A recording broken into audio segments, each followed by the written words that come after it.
The neon signs of New Terra's lower district flickered against the perpetual twilight, casting long shadows across Ferret's cramped garage.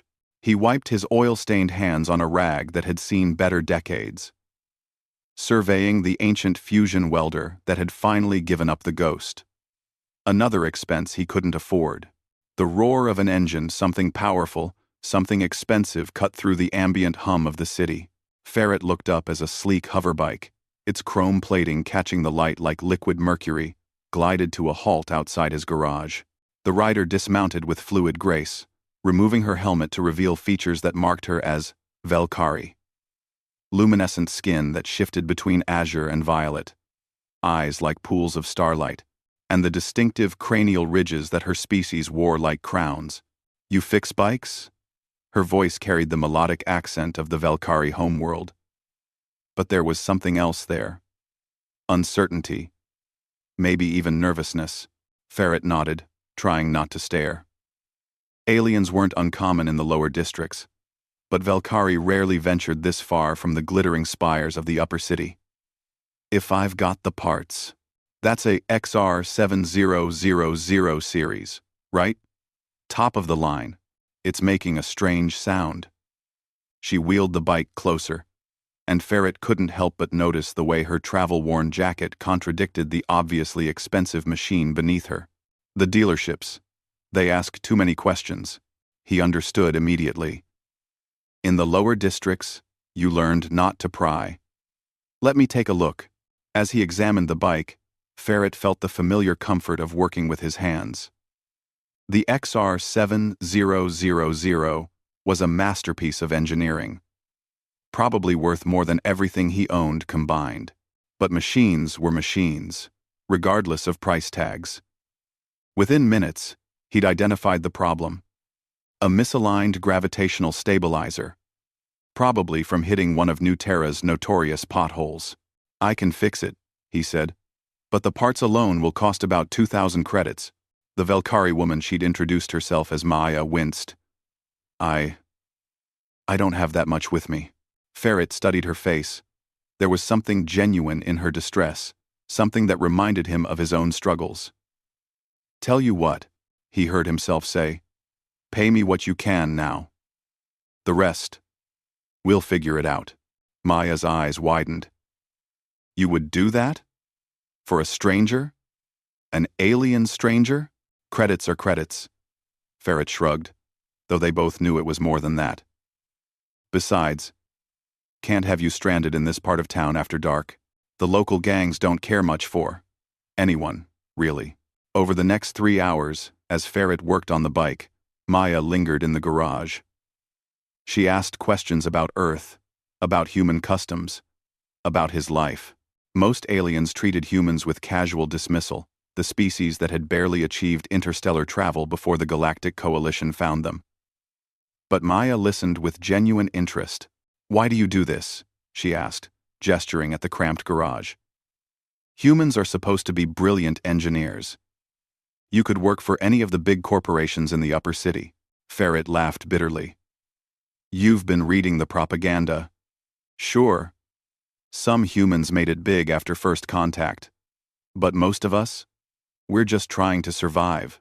The corporations want credentials, connections, things a kid from the lower districts doesn't have." He paused, realizing he'd said too much. "Sorry. Didn't mean to dump my problems on you." "No," Maya said softly. "I asked. I appreciate honesty." As twilight deepened into full night, Ferret finished the repairs. The bike hummed with perfect precision, its gravitational field stabilized and balanced. Maya handed him 500 credits, probably everything she had on her and something else, a small data chip. "My contact information," she explained. In case you need anything, or if you'd like to talk again." Over the following weeks, Maya returned. Sometimes with small mechanical issues, sometimes just to talk. She brought cheap street food from the vendors Ferret recommended, laughed at his terrible jokes about quantum mechanics, and listened to his dreams of one day opening a real workshop. Ferret found himself looking forward to her visits. There was something refreshingly real about Maya, So different from the haughty aliens who occasionally slummed in the lower districts. She never condescended, never treated him as inferior for being human. It was during her 5th visit that the illusion shattered. A convoy of luxury vehicles surrounded Ferret's garage, and out stepped a Velkari male in clothes that probably cost more than the entire building. "Princess Maya," he said formally, "your family has been searching for you. This escapade has gone on long enough." Ferret's world tilted. "Princess?" Maya's luminescent skin flushed a deep purple embarrassment, he'd learned. "I can explain." "Explain what?" Ferret's voice was hollow. "That you've been slumming? Playing poor to entertain yourself?" "No." Maya's eyes glistened. "Ferret, please. I left because everyone in my world only saw my title, my wealth. Every suitor, every friend, all they wanted was access to my family's fortune. I needed to know. I needed to find someone who would value me." "So you lied?"